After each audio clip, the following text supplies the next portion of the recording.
Oh. We're going on a little road trip and we're going all the way over to Bournemouth today. Actually, we're stopping off at Portsmouth as well. It seems to be quite a niche product, this one. I haven't heard of it before. Andrew let us know about it. We're going to be going over to Andrew, who apparently purchased it off his uncle, who worked in developing this product. It's a cross between a drum machine and a set of pans. But we're also going to be popping to Portsmouth to pick up something else for another video, but we'll have a look at that as well. Mr. Orange is still running pretty well. Still got the 7-port head on it. In fact, have a quick look before we head off. Oh yeah, it's still there. Still happy in there. Oh, 7-port head. It's pretty awesome. It sounds good, that's all I know. Anyway, we need to get going because the clock is ticking, and I said I was going to be there for 9 in the morning, so I've got to get heading.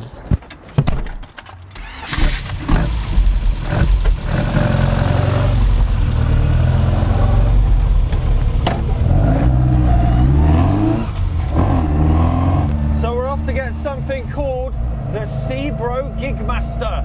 Yes, it's an electric drum kit. There's a review on it. This is it right here, and as you can see, it's intended for people who already have traditional setups and want a little bit of electronic pizzazz on the top. This magazine was in 1985, and as you know, 1985 is the height of dodgy electronic drum sounds. And yeah, this was Seabro's answer to try and keep drummers in jobs, I'm assuming, because they were all being replaced by drum machines. We start by exiting Thanet on the A299, which transforms into the M2. This means we can experience and merge onto the brand new bypass that is going onto the A249. And as you can see, it's nice and early, it's completely empty. I love driving at this time because the only things that are on the road are cars like this, which are taking horses to the dog food factory. Lovely jubbly. Anyway, after that, we merge onto the M20. This is a bit closer to London. It gets a bit busier around here and it feels a bit more sketchy driving in an old banger like this. After an hour and a half of the M20, we drag onto the A3, which takes us straight to Portsmouth. Okay, so the first stop is Portsmouth. We're picking up a Maplin 4600. That is the Electronics Today International synthesizer. We actually have one, but it's not complete. So the idea is we're going to get this one, which is complete, and try and sell on the incomplete one that we have. But where's the turn off? We just keep on driving down the M27 through this tunnel and we find ourselves at the south coast. We've got the Maplin 4600 in the back from a very nice family. Sadly, Nigel, who owned it, passed away. It wasn't clear whether he built it or somebody else. They think somebody else built it and he got it, and it's been in the cupboard ever since the 90s. Right, off to Bournemouth.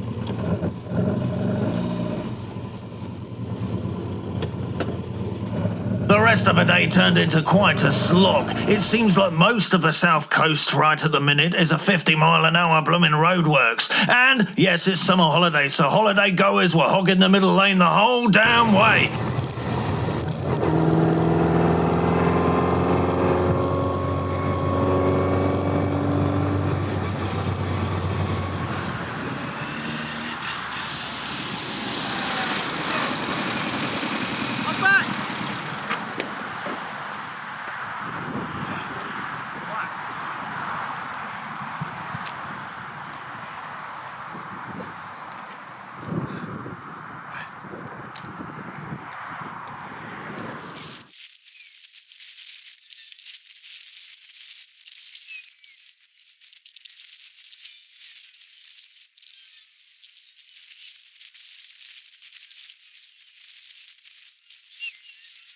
I was just setting this up to demonstrate the portability.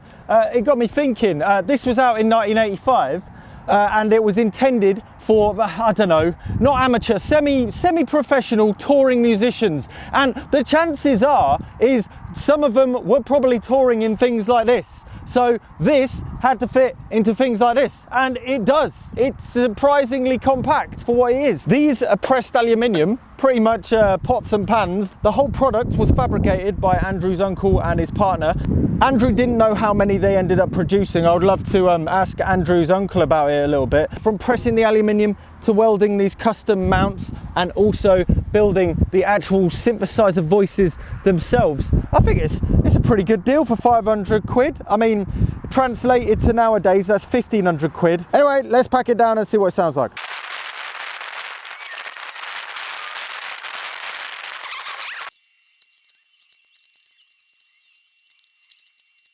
As you can see, nice and quick to set up. There's a jack cable connecting between each of the pads and the drum brain. The drum brain is the crowning glory of this machine. I'll show you it in all of its glory a little later, but I'm going to show you how bad I am at drums first. It's all set up to be able to play drums, and as you can tell, I'm going to put my headphones on.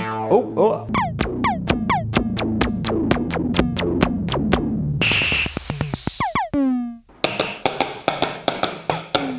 I suck at playing drums tonight. So Andrew got this with the idea of it being a practice set. The idea is this is a lot quieter to play than proper drums, but as you can tell, you can still hear the hits. It's actually quite a loud set of drum pads, but you know.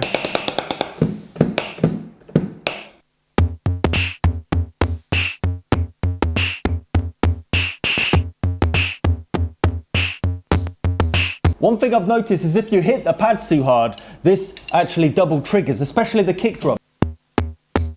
You can hear it's crackling.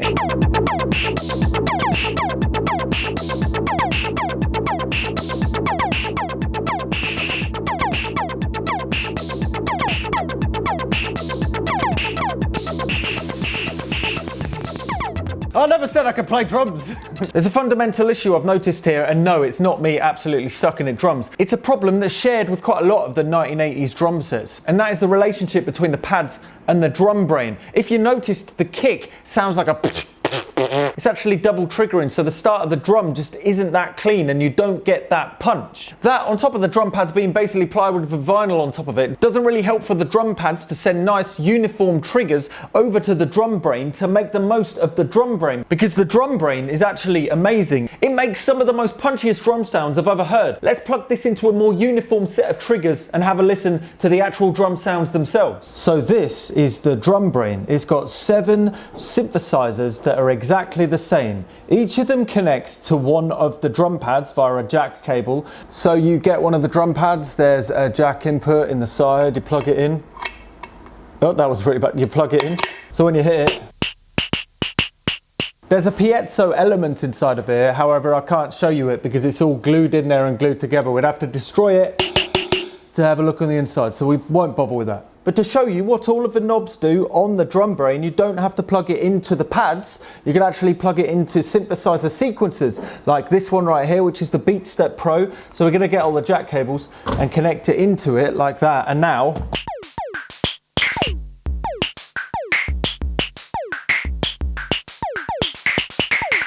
you would have heard then that each of them sound different. That is only because the knobs are in different places. If we put the knobs in exactly the same place, let's put them all like in the middle, really quick. One sec, let's do this. Now all of the settings are exactly the same. They should in theory sound the same. Let's find out. In fact, maybe the synth voices are a little bit different because the snare, even though the mix knob is at exactly the same spot, still sounds a bit more noisy and a bit more snare-like. Of course, we could tune each of these to a musical note, and you could actually probably use it a bit like a synthesizer. One sec.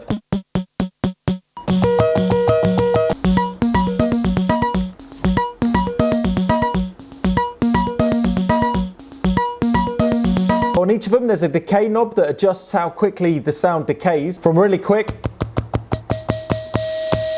to really long. You've got a bend that makes it go pew, pew, pew. Well, I'll show you. So from a normal note, all the way over to... The noise pitch is a band pass on the noise that is mixed into the drum sound.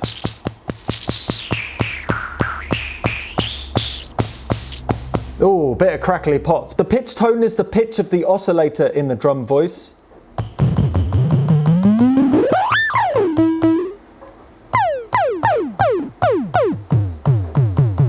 And then the mix is the balance between the oscillator and the noise. So you go from completely oscillator to completely noise and everything in between.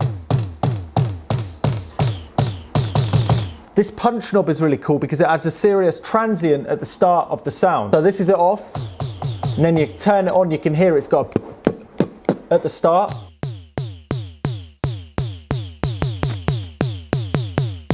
This knob makes the drum sound so much better. Anyway, let's get the kick drum sounding more like a kick drum again.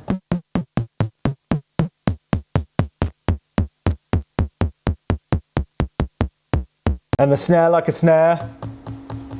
Definitely not like that.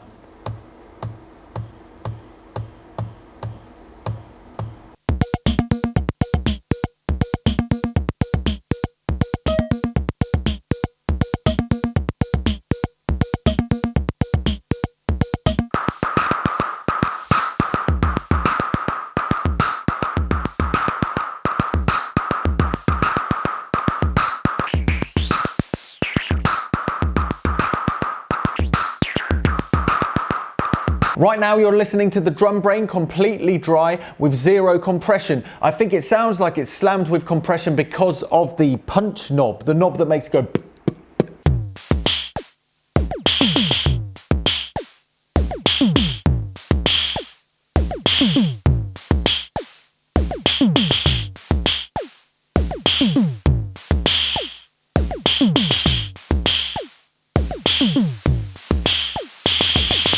We've also been listening to all of them coming out of the mix output of the drum brain, but they've also got separate outputs. When you plug a jack into the separate output, it removes that drum voice from the output mix, and it means that you can send that single drum voice to something else, like maybe a reverb or a distortion or something like that.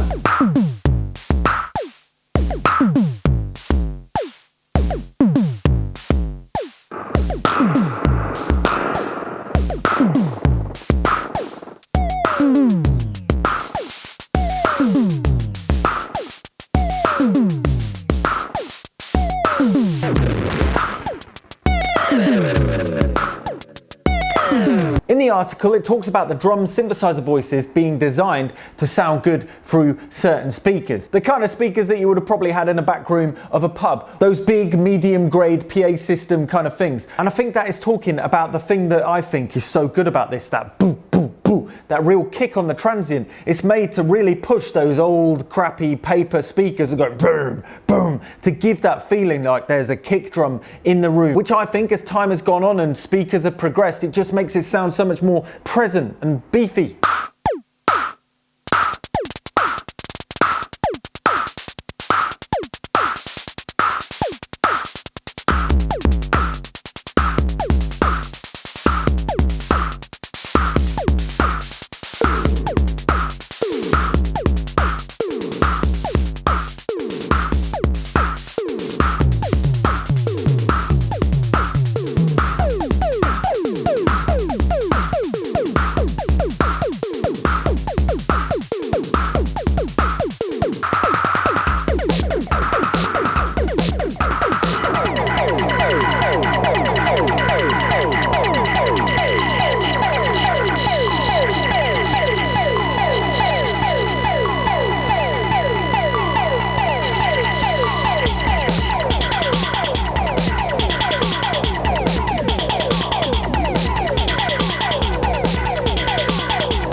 The fact that there's a bunch of drum voices and they're all the same means you can have a few of them which are very similar but maybe tuned slightly differently, like these really nice, I guess, Kraftwerk-esque tuned noisy drums.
in all, it's a product of its time. It's an absolute piece of art. The design is amazing. The drum pads, they're okay, but they get the job done. But the drum brain, my God, magnifique. Andrew donated this to This Museum's Not Obsolete, so this is going to be able to be played on all open days. Just there'll be a note saying, please take care. But you'll also be able to plug this into sequels and stuff on private bookings and things like that, which the museum is now offering. If you go on the website and you get in contact, you can book out a morning or a couple of hours or something to get recording of a certain instrument or as many instruments as you want. Thank you very much to the support on Patreon for making these kind of videos possible. And for on Patreon, I've made a sample library of 200 drum hits from this, so you can make a drum beat out of it. And there's also a mini EP of 3 different songs of drum jams. And there's loads of other samples, videos, and content over on there. So if you're interested in supporting these videos, or if you're interested in any of that stuff, then go and check it out over there. Anyway, I'm Look Mum No Computer. This is the Seabro Gig Machine. If you like what you see, don't forget to subscribe and don't be sad.